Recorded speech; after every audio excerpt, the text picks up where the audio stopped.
Hello everybody out there in the bookverse, it's Stephanie, and today I am going to be bringing you my second book battle. If you're new to my channel, welcome. Thank you so much for watching my videos. If you'd like to see more from me, definitely hit the subscribe button down below and the bell icon so you'll be alerted when I post new content. But let's get into this video because I am really excited to do another book battle for you guys. I had so much fun with the first one. I hope you guys are enjoying these because I'm really loving doing them.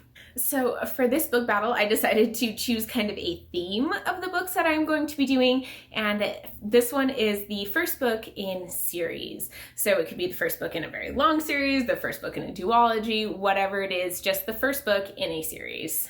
So the first book that I read for this book battle was Strange the Dreamer by Laini Taylor. And can we just talk about how gorgeous this cover is for a moment? It's not going to factor into my choice, but honestly, it's beautiful. I love this cover. I think it's so gorgeous. This book is about a young man called Laszlo Strange, who is a librarian, and he is obsessed with this lost city called Weep, and he wants to find it and learn of its secrets and everything because no one has been there for, well, hundreds of years. And one day a group of people arrive from that city of Weep, and he can't miss his chance to be able to go with them back to Weep and discover its secrets. Now, I honestly extremely enjoyed my time reading this book. I thought it was amazing. I thought it was extremely well written, and I know that it has a very flowery writing style. Laini Taylor has that type of a writing style, and I really love it. I think it is beautiful, and I enjoyed my time with it, but a lot of people don't enjoy that type of writing style, so know that going into it. But I thought that the characters were amazing. I thought they were so much fun to get to know their lives. They were all so different, and they had such unique character arcs, and they had backstories that we really got into. And I thought that the character development in this book was extremely well done. This book is very character focused. It has a great plotline that goes along with it, but the main focus of this book, in my opinion, is the characters. You really get to know them. You get to know them on a deeper level, their backstories. You get to know everything about them so that you can really relate to them or not, depending on the character. So I think that was something that I loved about this book because I enjoy character-focused books a lot. I also thought that the world was very unique in this book because a lot of the world didn't really have the magic system in it, but then in the City of Weep, you learn about different magic systems and you learn about them from different perspectives. And I thought that that was a really unique and interesting thing about this, is how much his world relied on science and how much Weep kind of had the magic instead of the science in a way. It's hard to describe without giving away spoilers, but you'll know what I'm talking about if you read the book. One thing that was kind of unique about this book is it was hard to decide if there was a villain or not. It's like, do we have a villain in this book? Is there just misunderstandings, or is there someone who's bad? Is there someone who's going to be bad? Is this someone I should hate and this is someone that we need to get rid of? Or is this someone who we are going to learn to love? It was very unique and different in that aspect because we didn't necessarily know what side we were supposed to be on, who we wanted to fail. I mean, we knew some people that we wanted to succeed, but we weren't sure exactly what that was going to entail when it came to the other characters. So that was a really unique aspect to this book, but also one that kind of was different than a lot of books where you know, like, hey, this is the bad guy. We want to overthrow him and we want to win. Also, the plot twist in this book, the couple plot twists, big things that happened at the end, I felt were extremely obvious. I saw both of the things that I consider really big events that happened at the end. I saw them coming. I figured they were going to happen, and so that really wasn't as exciting for me. It was nice to have my thoughts and suspicions confirmed towards the end, but it wasn't anything that was kind of groundbreaking or earth-shattering or anything that was just, wow, this ending is phenomenal. I didn't see that coming. So that was one thing that I didn't necessarily love as much about the book, but it wasn't something that necessarily made me hate it because I thought that that was going to happen, and I thought it would be a good plot point and a good direction for the plot to go in. So I wasn't necessarily disappointed about that. I just hoped there would be a little bit more. So overall, I really enjoyed my time reading this book. I think I ended up giving it a 4 out of 5 stars. So this was a great start to my book battle. This is an awesome first book for the battle. The next book that's going to be a part of this book battle is It's kind of pushing it to say that it's the first book in a series, but this is my game, so I can do it however I want, and that is The Last Wish by Andrzej Sapkowski. I have absolutely no idea how to say this guy's name. That's how it's spelled. I believe this is translated from another language. You know, I can probably look it up. Polish. So this was originally published in Polish, and they say the name of the original Polish book, but I just cannot say that for sure. Like, I would butcher that so horribly, so we're not even gonna try. But this is technically a collection of short stories that comes before the actual series starts, but people recommend that you read these books first before you jump into the actual series. So I feel like this is kind of the first book in the series, since you should read this first. That's my reasoning, and I'm sticking to it. This book is about a man named Gerald who is a witcher, and what he does is he goes traveling around the country and he kills evil supernatural beings and gets paid for it by the people who are being afflicted by these beings. So pretty much he's kind of like a bounty hunter, where they give him a job, he kills the thing for them, or he fixes it for them, and then they pay him and he moves on to the next city. I was actually fairly underwhelmed by this book. I had heard so much hype surrounding it, especially it has the new Netflix adaptation that just came out, and it has a video game that goes along with it, and so many people are obsessed with this series, so I figured I would absolutely love it, and I just didn't find it quite as entertaining or as engaging as I was expecting to. Like I said, it is a short story collection, and so it is set up in a story format, and in some cases I find that a fine way to do a book, but in this case I felt it a little bit jarring. I felt like I couldn't quite get as engaged in this book, because with each story I had to get re-engaged in all of these stories. I had to get invested in what was happening, and by the time I was invested, we were about halfway through the story, and so then I enjoyed like the second half of the stories, and then I had to start all over again several times throughout the book, and I just didn't really enjoy it. I know that there's another short story collection before the main series, so I'm going to push my way through that, and then hopefully I will love the main series more, but this format just didn't work for me with this particular book. Like I said before, I am a very character-focused reader. I really love it when I can get really into the characters' lives and enjoy their stories and really enjoy them as a character. And by the end of this book, I really didn't feel like I knew hardly anything about this character. I knew some of the quests that he had been on. Quests? Is that what you would call them? Sure. That's what I'm calling them.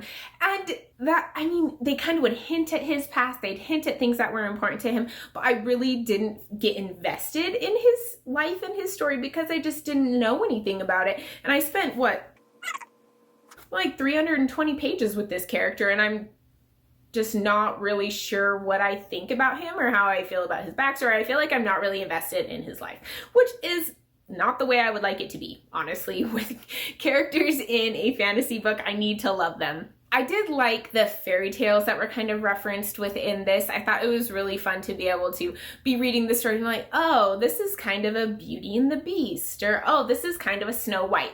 So I thought that was a really cool twist on it, and that was something that I loved about it.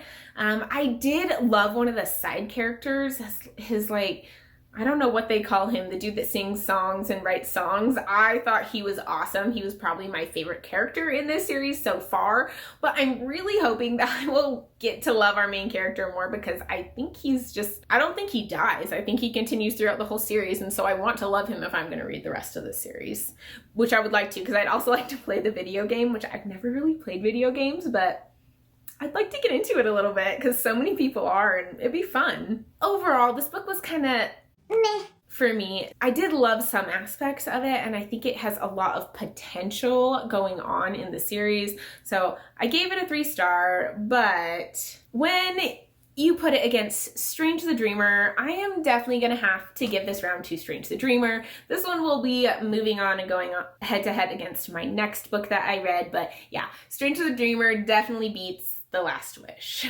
The next book in this book battle was Shadow and Bone by Leigh Bardugo. This is the first book in her Grishaverse trilogy, the original Grishaverse trilogy, and I actually like this book a lot more than I was expecting to. A lot of people have been bashing on it lately. I know it was really hyped and huge a while ago, but more frequently I've seen people saying that it's not really that great, it's not really that well written, it's super tropey, but I had a great time reading this book. I mean, yeah, it was tropey and it was kind of a little bit of a kind of cliche YA fantasy book, but I liked it. I had a lot of fun with it. And I mean, tropes are tropes for a reason because people keep using them because they work.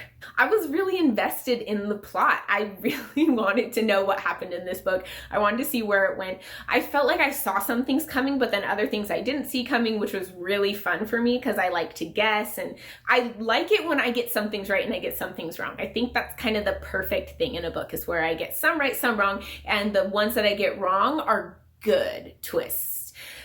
One of the things in this I wasn't super excited about, the thing that I got wrong that was kind of a twist, but I'll accept it, I guess. I don't want to give it away because it's at the end and that would be a spoiler, but I wasn't thrilled with how that twist happened. The magic system was really interesting. I thought it was fairly unique and it was fun to get to know it and to kind of learn more about it as you went along and how it worked and how it became a lot more scientific, and there was a lot of study that went into it. I thought that was pretty cool, how they grew up studying so that they could be better at this magic. That was really interesting for me. And also some of the side characters were pretty awesome, let's be honest. Our main character is Alina, but honestly, I think I like side characters in this book more. Like the Darkling was a really interesting character. Her training lady who trained her in magic, I thought she was interesting. I thought her best friend Mal was a really interesting character. And also the girl that's supposed to be such a jerk in this, I found her a very interesting side character as well.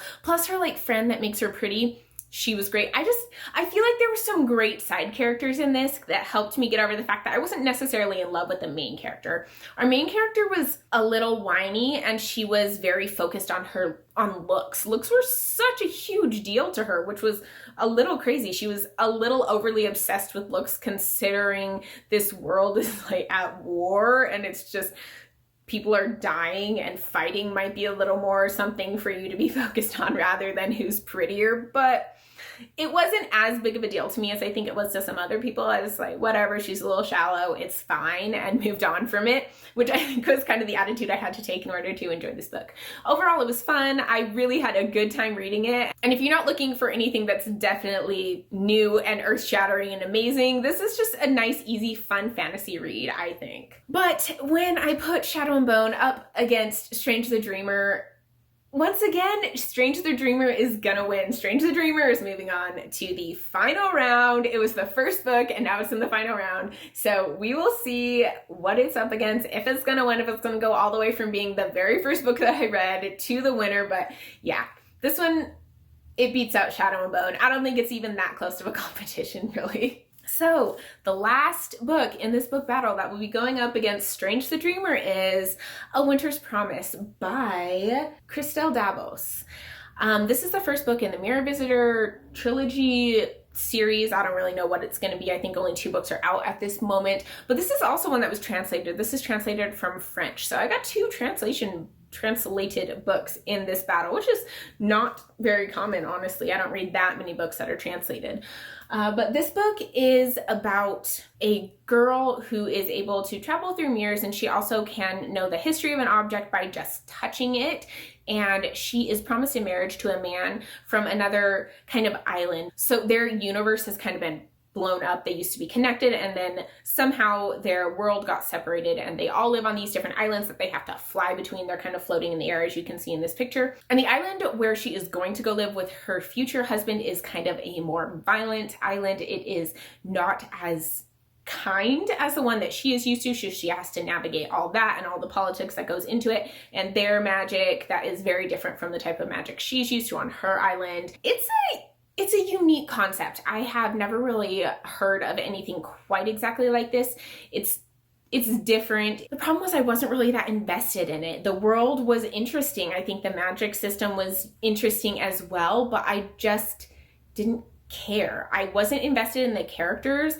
Our main character she's very naive and soft and kind of weak. She's clumsy.